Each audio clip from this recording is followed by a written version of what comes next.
esse lugar, a misericórdia, o amor, a presença de Deus aqui essa noite. Cada dia Deus tem uma unção diferente e hoje Ele tem algo novo para a nossa vida. E Neemias capítulo 13, versículo 1 diz assim: naquele dia leu-se no livro de Moisés aos ouvidos do povo e achou-se escrito nele, escute bem, que os amonitas não entrassem jamais na congregação de Deus, porquanto não tinha saído ao encontro dos filhos de Israel com pão e água. Antes, contra eles, assalariaram a Balaão para os amaldiçoar. Porém, nosso Deus converteu a maldição em bênção. Diga assim esta noite bem forte assim: o meu Deus é um Deus que transforma toda a maldição em bênção. Não é a maldição, é toda a maldição em bênção. Essa história desses grandes inimigos de Israel, os moabitas, os midianitas, nós sabemos que por vários anos eles travaram guerras terríveis contra o povo de Israel, e até hoje essa raiva, esse ódio passou gerações, séculos, e até hoje isso entre os árabes e o povo de Deus é latente, até mesmo na nossa geração.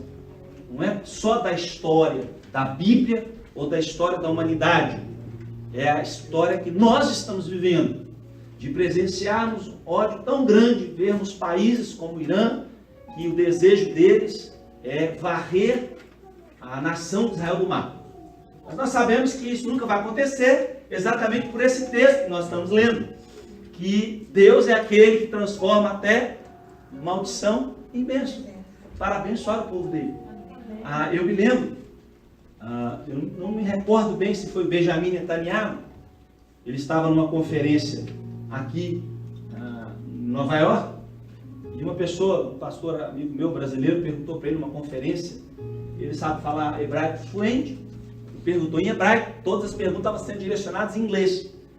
E se juntarem esse país, aquele outro país para atacar, ele estava falando da China, da Rússia, estava falando do Irã, da Coreia do Norte, se esses países se unirem e forem atacar e destruir a nação de Israel. E aí ele deu um sorriso, bem maroto, e em hebraico respondeu que o Eterno nunca ia permitir tal coisa. E disse assim em hebraico: bom, vamos voltar para o inglês, para os nossos colegas não ficarem perdidos. E voltaram a conversar em inglês. Mas isso é um fato, uma realidade, e nós sabemos que essa realidade do povo de Deus, nenhum exército do mundo, ou todos os exércitos do mundo, podem tocar naquilo que Deus tem guardado, tem protegido. Mas essa história que se encontra em Neemias, eles pegaram o livro para ler e para narrar um acontecimento, e lembre-se que a maioria das vezes, que principalmente no Velho Testamento, quando você pega crônicas, por exemplo, e há relatos de vitórias do povo de Deus, é exatamente para que quando o povo de Deus estivesse passando por lutas, eles extraíssem daqueles acontecimentos, daqueles relatos, algo que fosse fortalecer a fé deles, que ia animá-los para reconhecer que, agindo Deus, quem impedirá? Então, não foi diferente com Neemias, que estava passando problemas grandes, abusos, tormentas, tempestades na vida dele, e ele estava reconstruindo os muros de Jerusalém. Não foi diferente com ele. Então eles leram esse texto que está em Números.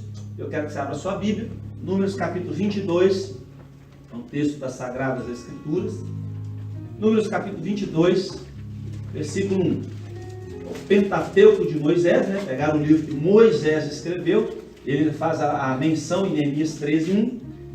E diz assim a palavra de Deus. Neemias 22. Desculpa, Neemias, ele estava lendo, narrando Neemias. Números 22, versículo 1, diz assim: 22:1. Depois partiram os filhos de Israel e acamparam-se nas campinas de Moabe, além do Jordão, na altura de Jericó. Vendo, pois, que Balaque, filho de Zippor, tudo o que Israel fizera aos amorreus, Moabe temeu muito diante deste povo, porque era numeroso, e Moabe estava angustiado por causa dos filhos de Israel. Por isso Moabe disse aos anciãos dos midianitas: agora lamberá esta congregação tudo quanto houver ao redor de nós, como o boi lambe a erva do campo. Naquele tempo Balaque, filho de Zippor, era rei dos Moabitas. Este enviou mensageiros a Balaão, filho de Beor, a Petor, que está junto ao rio, na terra dos filhos do seu povo, a chamá-lo, dizendo: eis que um povo saiu do Egito, e eis que cobre a face da terra, e está esperando defronte de mim. Vem, pois, agora, rogo-te, amaldiçoa-me este povo, pois mais poderoso é do que eu. Talvez o poderei ferir e lançar fora da terra, porque eu sei que a quem tu abençoares será abençoado, e a quem tu amaldiçoares serás amaldiçoado. Só que Balaque não sabia de uma coisa. Ele disse uma verdade muito grande. Há poder da vida e da morte, há poder da bênção e da maldição nos lábios. E essa figura que é Balaão era um profeta de Deus. Por mais que Balaão tenha se enveredado por algumas estradas que nós não entendemos, mas ele era homem de Deus. Ele era tanto homem de Deus que o próprio rei dos midianitas, Balaque, sabia que se ele abençoasse alguém, seria abençoado. E se ele amaldiçoasse alguém, ou alguma coisa, aquilo seria amaldiçoado. E então, eles tentam subornar, tentam comprar a fé de Balaão, e creio que Balaão até tentou. Balaão até que olhou o cifrão, a recompensa, o prêmio, e foi tentado. Mas quando o Senhor, se você estudar no livro de Números, nesse capítulo especificamente, você vai ver que Deus puxou a orelhinha dele 3 vezes com uma jumentinha, e ele ensinou a duras penas. Eu nunca vi na história da humanidade algum animal falar. Eu não disse repetindo. O papagaio repete. Mas falar, na história da humanidade, foi a primeira vez que isso aconteceu e a última. E este profeta, ele então se vê diante de uma situação calamitosa, sendo pressionado por um lado, sendo oprimido por um lado, a amaldiçoar por causa do prêmio que ele estava recebendo, da iniquidade, do dinheiro, da espécie naquela época. E ele então não pode amaldiçoar. Veja que está em Números 23, 19. Eu quero ler para você esse relato. Números 23, 19. Deus não é homem para que minta, nem filho do homem para que se arrependa. Porventura, diria ele, não o faria? Ou falaria e não o confirmaria? Eis que recebi mandato de abençoar, pois ele tem abençoado, e eu não posso revogar. Deixa sua Bíblia aberta aí. Balaão diz uma palavra muito forte. Tudo aquilo que Deus proferiu, homem algum na face da terra tem poder, nem um diabo, nem ninguém de revogar. E Deus tinha abençoado aquela nação. Deus tinha separado aquela nação. Até então Israel estava andando nos caminhos do Senhor. E querido, não há nada melhor para um filho de Deus que andar na presença de Deus. Porque é exatamente a presença de Deus que vai proteger você do laço do passareiro, que vai proteger você da seta, do dardo, da praga, da peste. Ele vai ser a tua retaguarda, ele vai te cercar a todos os lados. Por isso Israel estava avançando, por isso Israel estava prosperando nos seus caminhos, porque Israel temia o Senhor. E aí, ele diz essa palavra: eu não posso revogar.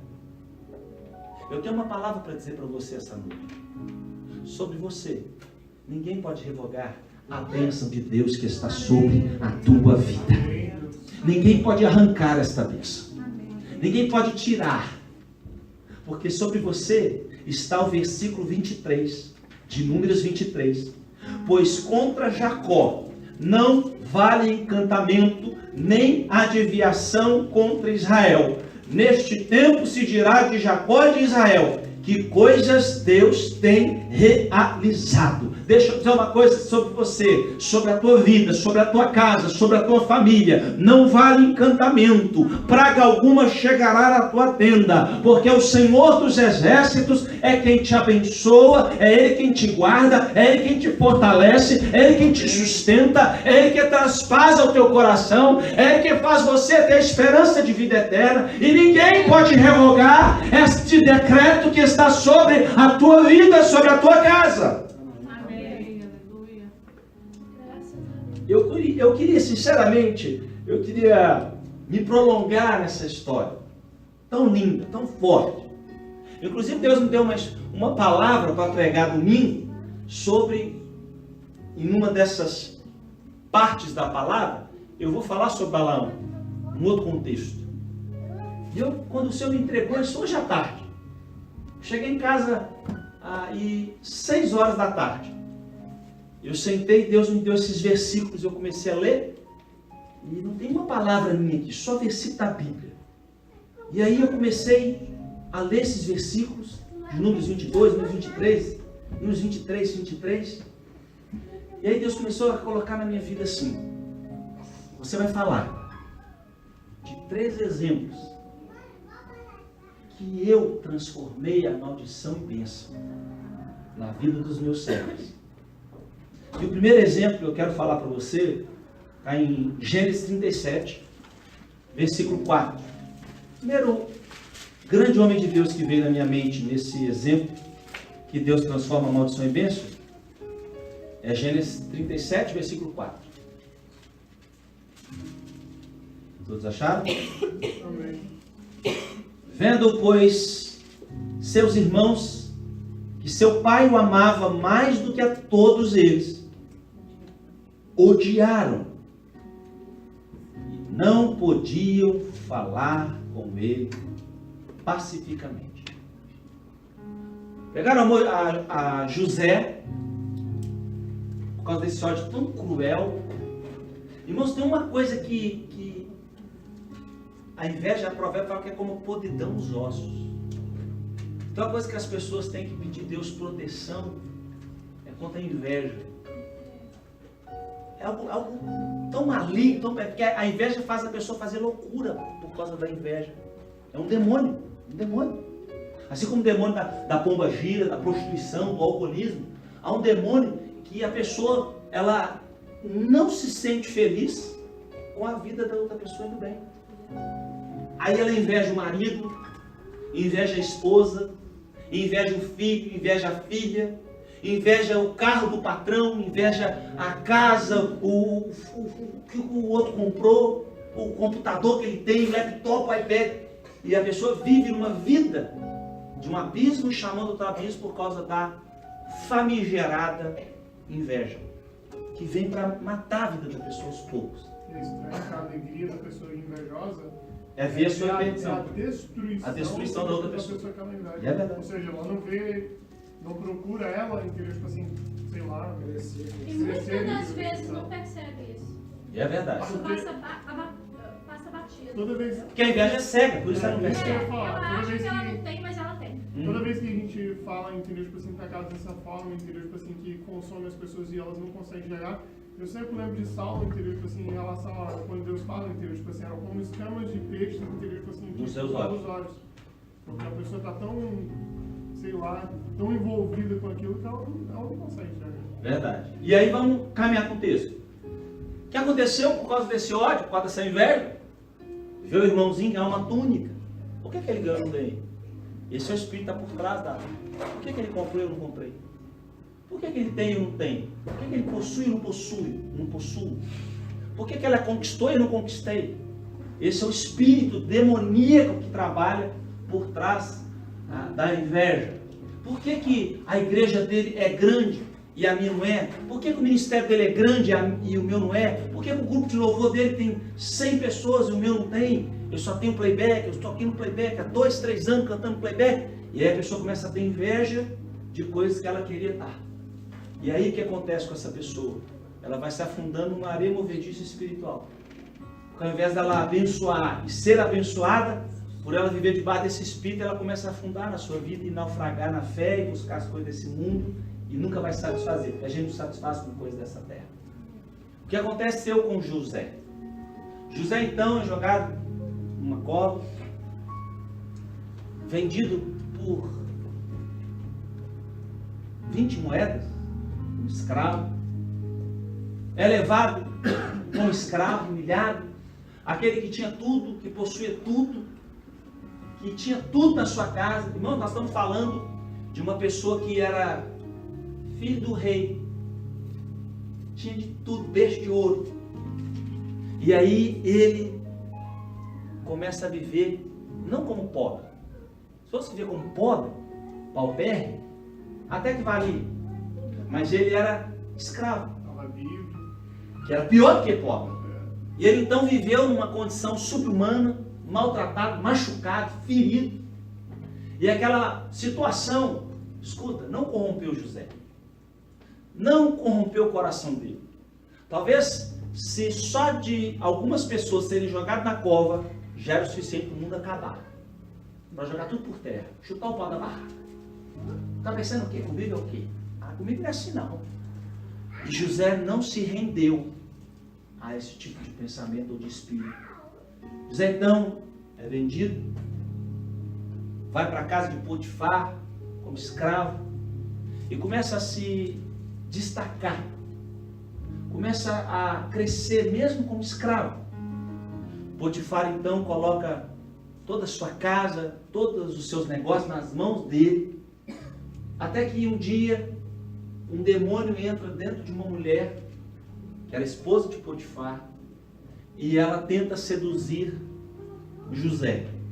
José, como era um homem íntegro, um homem honesto, um homem de Deus, ainda que estivesse sozinho, sem ninguém ver e sem ninguém saber, e ele poderia fazer tal coisa olhando pela ótica humana, mas ele não fez por causa de uma palavra que hoje na nossa geração está em escassez de extinção: o temor do Senhor, que é o princípio da sabedoria. Mas Provérbios 1,7 diz que os loucos desprezam o temor do Senhor.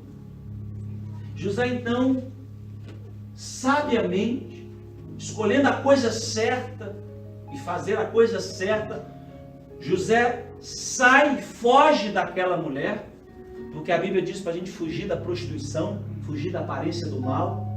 E aquela mulher então rasga a sua roupa e incrimina diante do seu marido, dos seus empregados. E José então vai para aquela prisão. E imagine você no lugar de José, sendo filho do rei Jacó, e de repente vai parar numa prisão, num lugar sujo, um lugar sem nenhum tipo de conforto, um lugar de total humilhação. Mas José também não se corrompe, José não se vende ao orgulho, ao ódio, à inveja, às coisas que tão de perto nos assediam. E José também começa a crescer naquele lugar. José começa a viver da palavra de Neemias, que Deus transforma a maldição em bênção. Aquilo que era certamente, humanamente falando, fadado ao fracasso, Deus transformou em glória na vida de José. José então recebe o copeiro e o padeiro, eles têm um sonho, e pela revelação divina, porque, deixa eu dizer uma coisa para você, não importa onde você está, se a presença de Deus estiver com você, tudo te vai bem. Diga para quem está ao seu lado assim: tudo te vai bem. Amém? Não importa você estar num palácio de 5 estrelas, um castelo, se Deus não estiver com você ali, você vai ser o mais miserável de todos os homens. Pergunta por quê? Porque um dia você encontrou a maior riqueza desse universo, que é Jesus. Amém. Então, melhor passar o que José passou. E José foi, teve um sonho, aqueles homens tiveram um sonho, José revelou, disse que um ia morrer, o outro ia ser salvo. Eu imagino a fúria do que falou que ele ia morrer, deve ter ficado bravo com José. Enquanto a partir do outro, muito alegre, muito feliz. Então José sabiamente falou assim: Padre, deixa eu te pedir uma coisa. Quando você estiver na presença do rei, que Faraó era o rei daquela nação, até mesmo posso dizer que um dos reis mais poderosos que já existiu nesse mundo.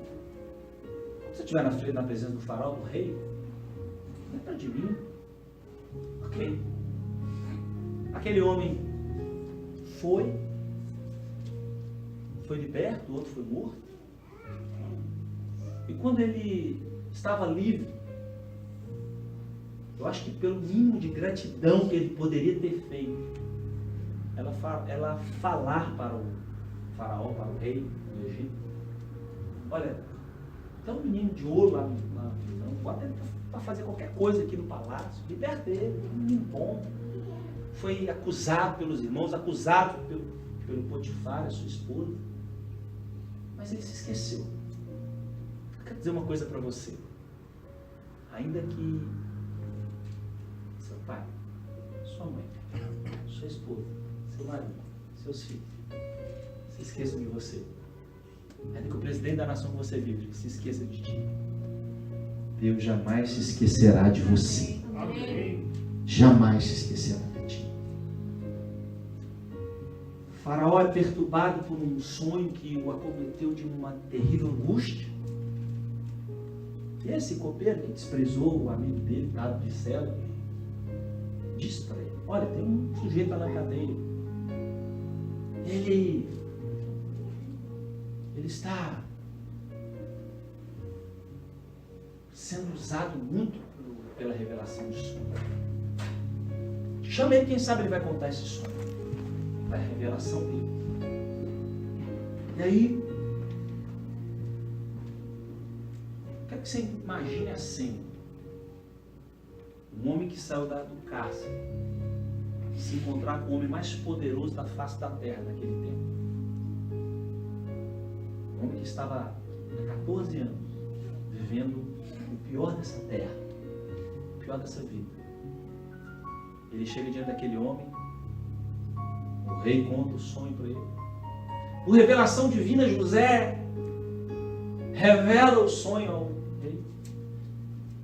E aí Deus transforma a maldição em bênção. Ou seja, bênção no lugar da maldição. O livro de Gênesis, capítulo 41, versículo 10, versículo 40. Gênesis 41. Versículo 10.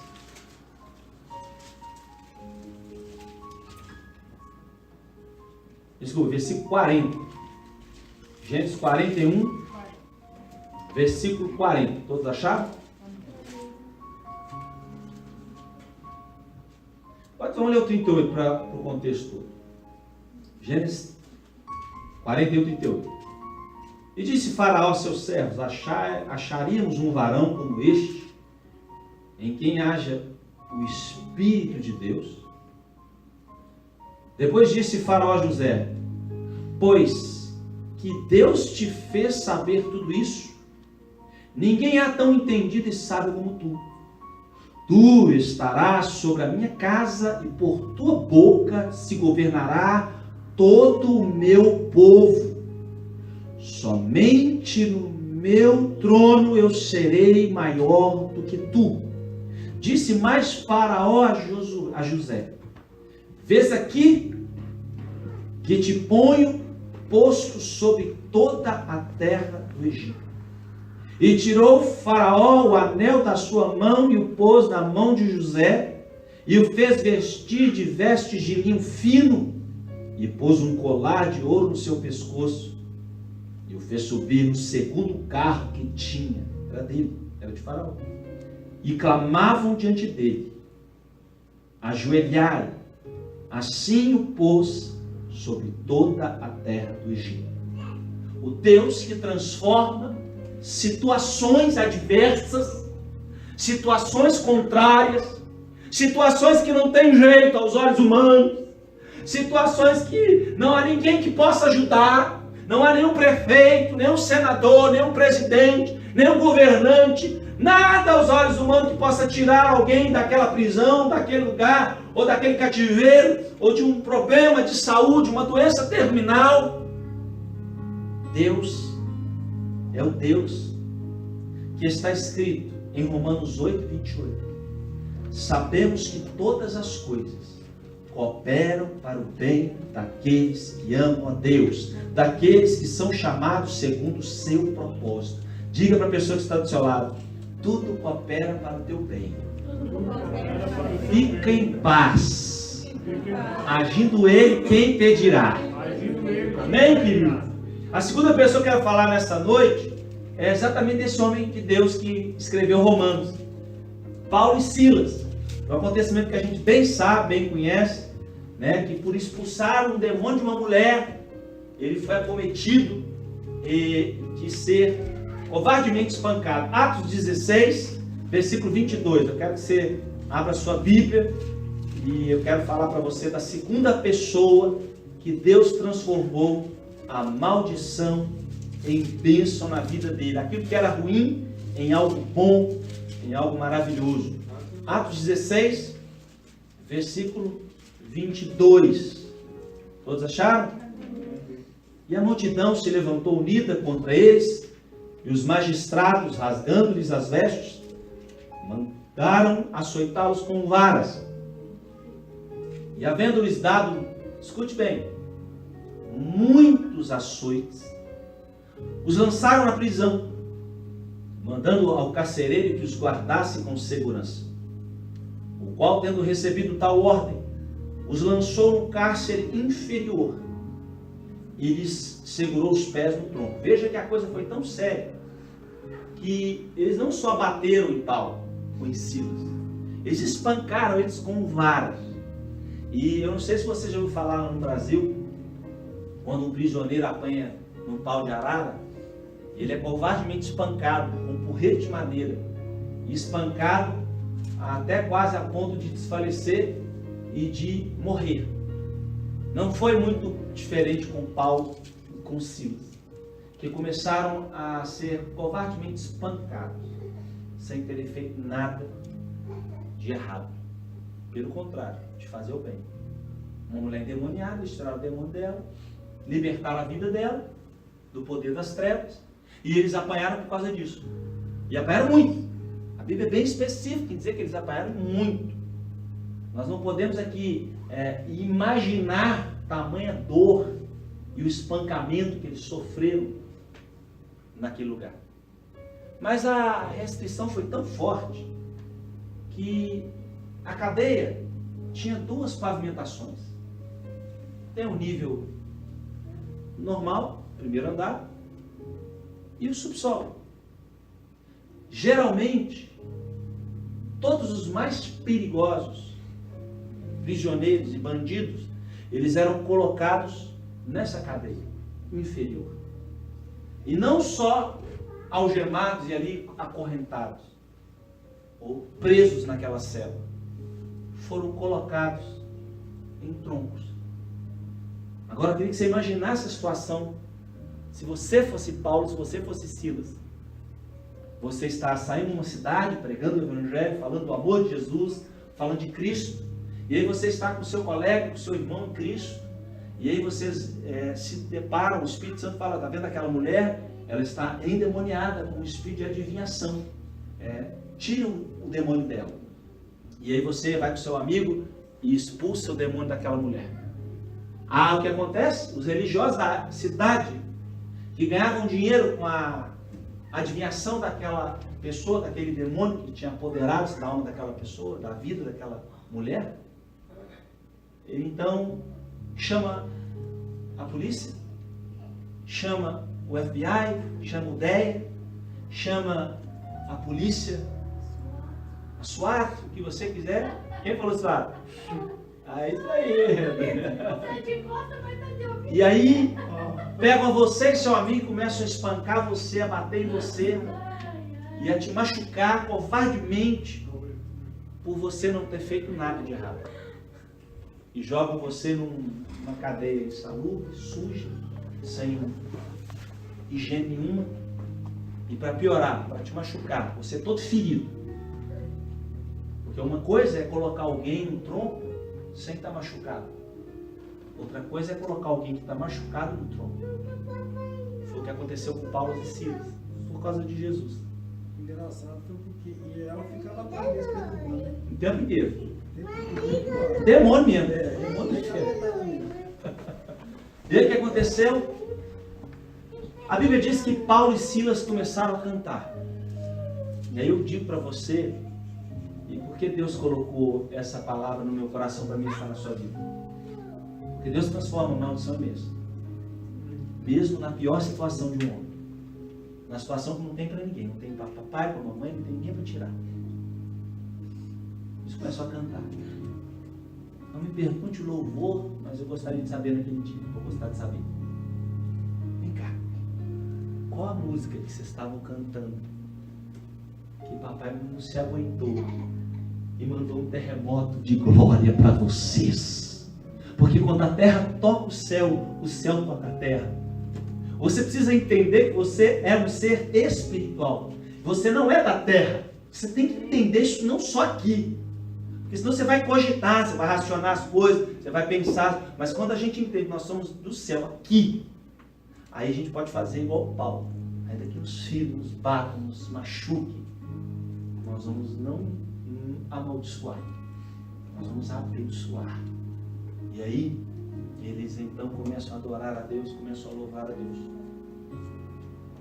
Eles que foram covardemente espancados, injustiçados, feridos, rasgados suas vestes. Imagina a humilhação, lançados não na prisão, mas na prisão inferior. Por isso que a Bíblia é bem detalhada, para especificar o tamanho da grandeza da injúria que eles sofreram, da dor que eles passaram. E eles começam a cantar, começam a adorar, e todo mundo sabe o que aconteceu. O terremoto abriu todas as portas. E o carcereiro, sabendo do peso do seu ombro, da sua responsabilidade, ele falou: bom, então eu já sei o que vai acontecer comigo. Ou eu vou ser enforcado, ou vou morrer ao fio da espada. Eu já vou poupar os soldados de me matarem. Eu vou pegar a espada e eu mesmo vou me matar.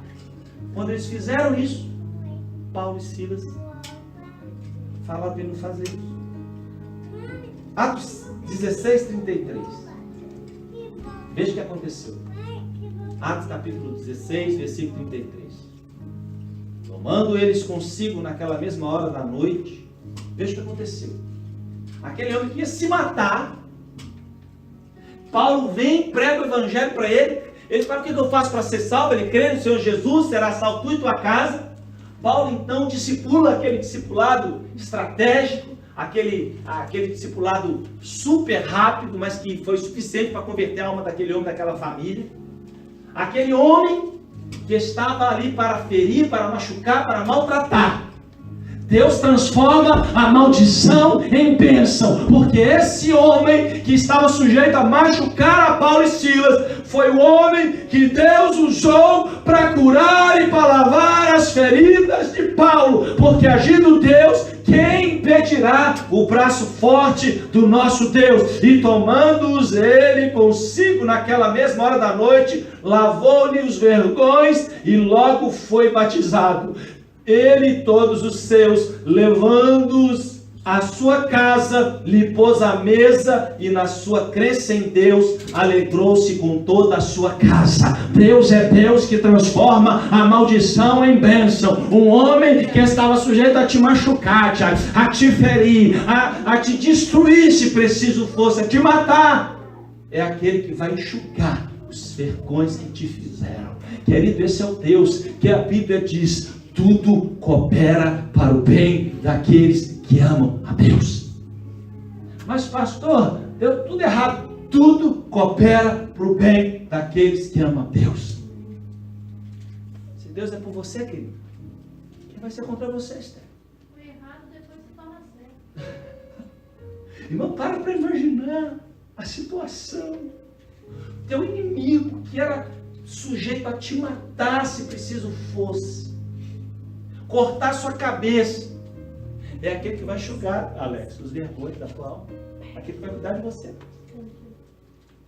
Porque o nosso Deus é um Deus que faz muito mais do que pensamos ou imaginamos. E o terceiro exemplo que Deus trouxe ao meu coração, o livro dos heróis da fé, Hebreus, capítulo 11 fala dele, mas nós não vamos falar sobre Hebreus, não. Nós vamos falar sobre o livro de Juízes. Eu queria que você abrisse o livro dos Juízes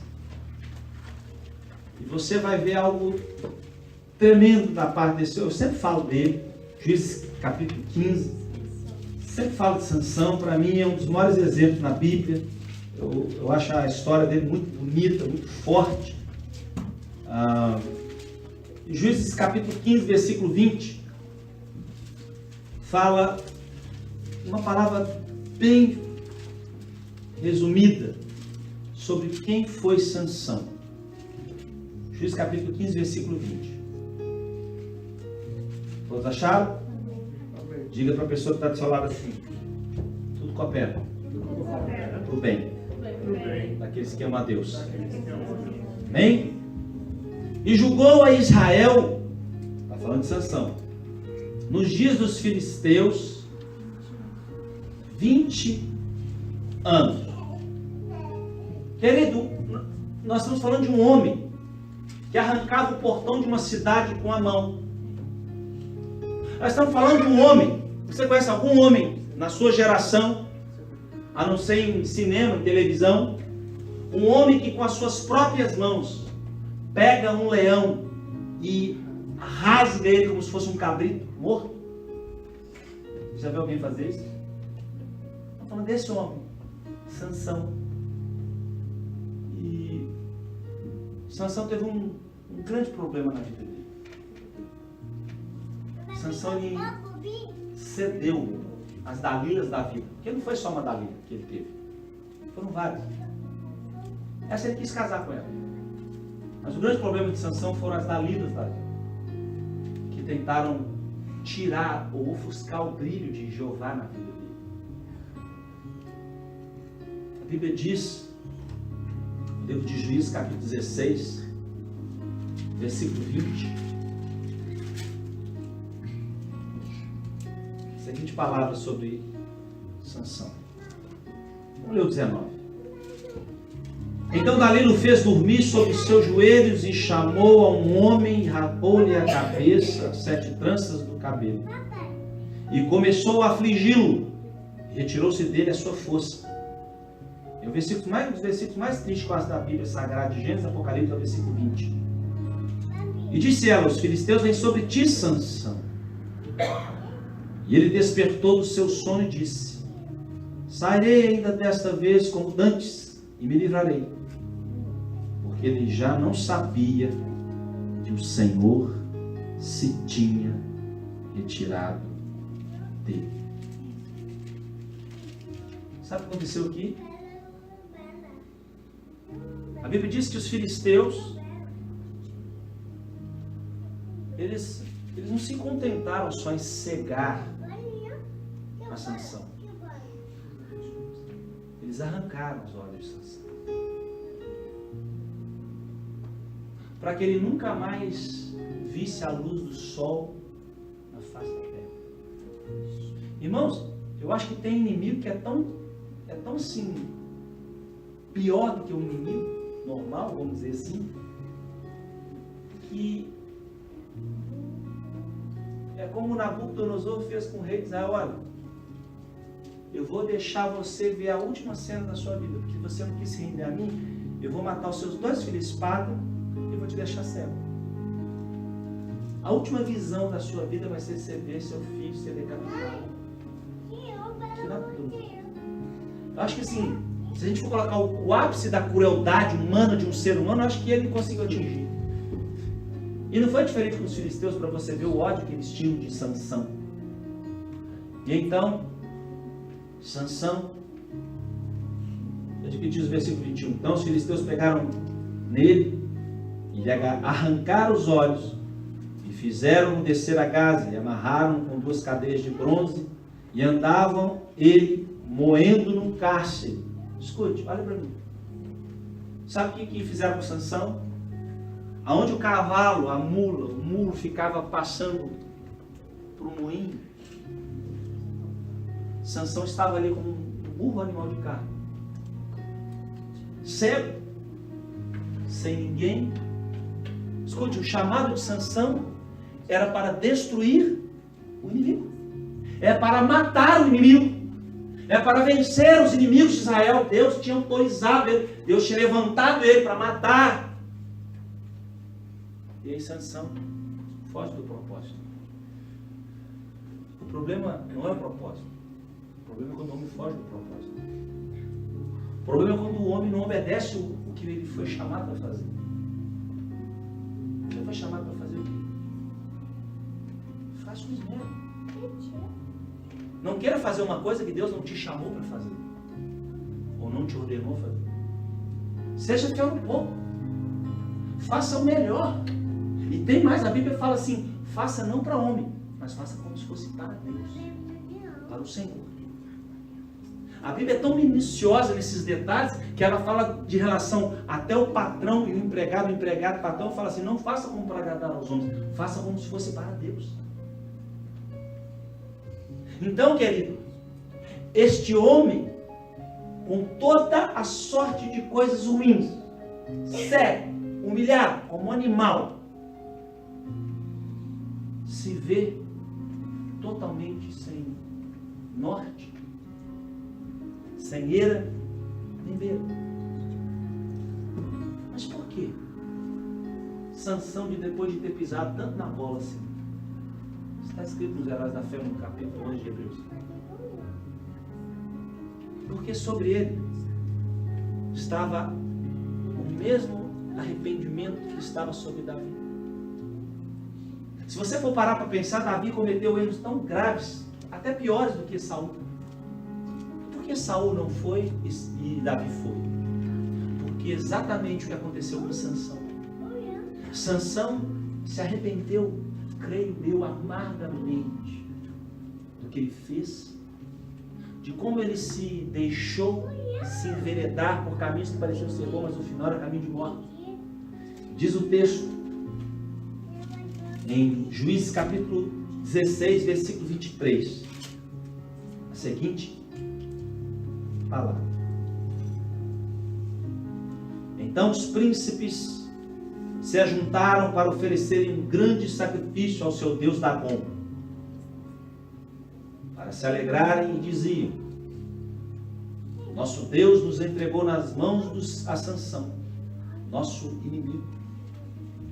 Semelhantemente, vendo o povo, louvavam ao seu Deus, porque diziam: nosso Deus nos entregou nas mãos do nosso inimigo, e o que destruía a nossa terra, e o que multiplicava os nossos mortos. Eles estavam falando e relatando o que Sansão fazia, por ordem divina. E sucedeu que, alegrando-se eles o coração, disseram: chamai Sansão, para que brinque diante de nós, para ficar fazendo chacota dele, bobo da corte. E chamaram a Sansão no cárcere, e brincou diante deles, e fizeram-no estar em pé entre as colunas.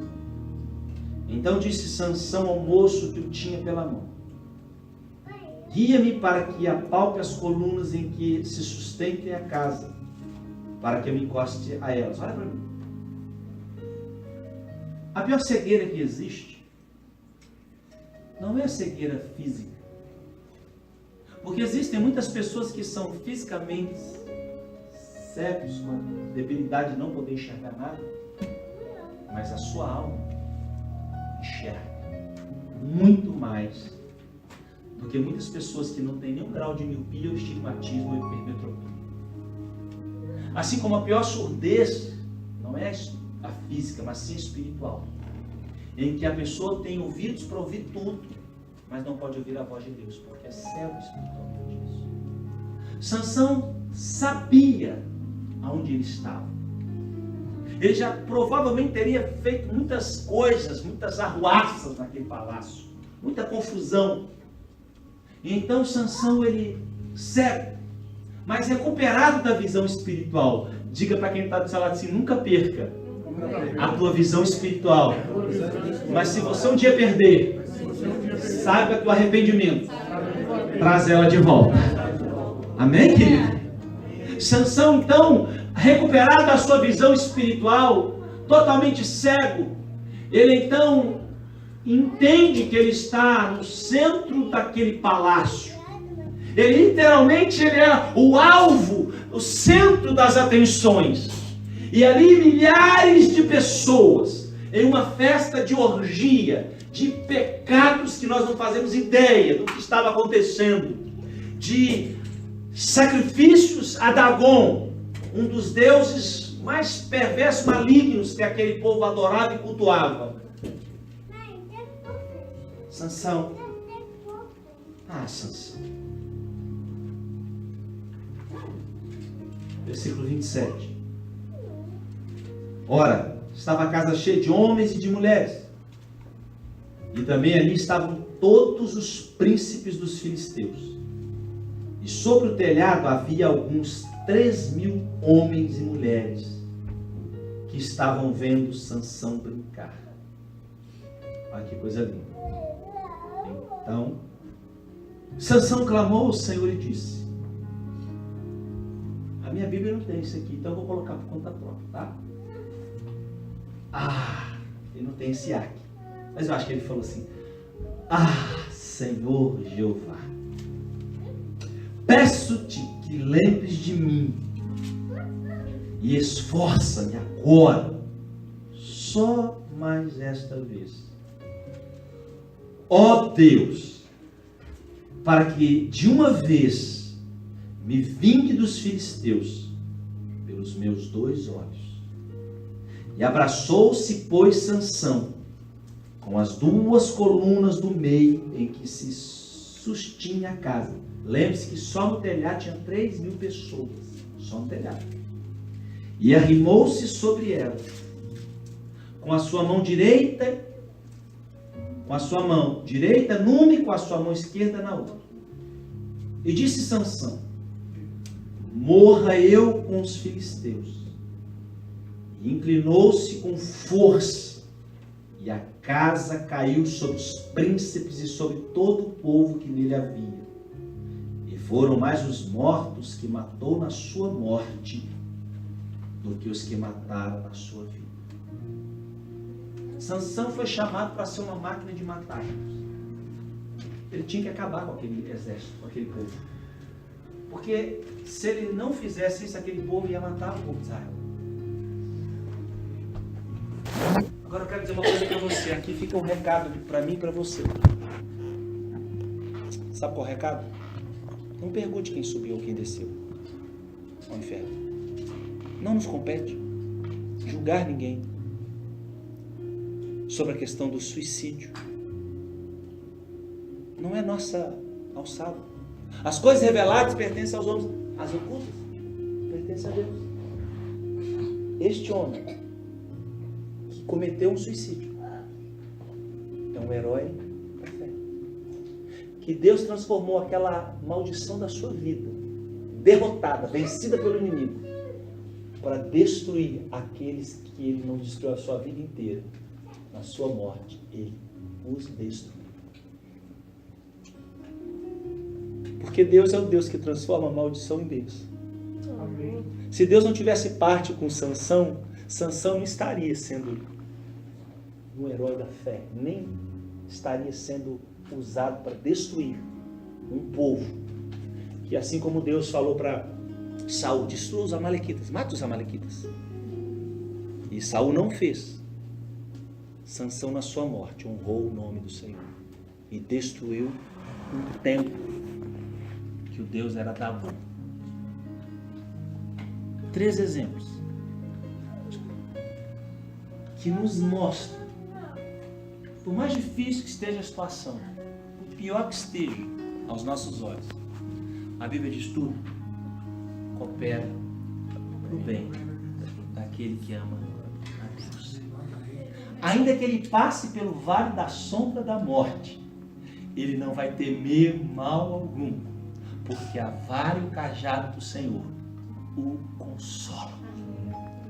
Ainda que tenham te jogado, querido, dentro da cisterna, que tenham te vendido, que tenham te traído, ainda que tenham te açoitado, ainda que tenham te amarrado, ainda que tenham te machucado, ferido a tua visão. Deixa eu dizer uma coisa para você. Teu Deus é especialista em transformar maldição em bênção, porque o nosso Deus é aquele que, se Ele é por você, quem será contra você? E agindo Deus, quem impedirá o braço forte do Senhor? Por isso eu gosto desse versículo que eu coloquei aqui, de Romanos, que diz assim, Romanos capítulo 8, versículo 28, eu encerro com isso, mais uma vez. E sabemos, diga comigo, sabemos que todas as coisas contribuem juntamente para o bem daqueles que amam a Deus, daqueles que são chamados segundo o seu propósito. Vamos? Amém? Vamos orar ao Senhor? Agradecer a Deus por essa palavra. Eu não sei como é que você chegou aqui, como é que está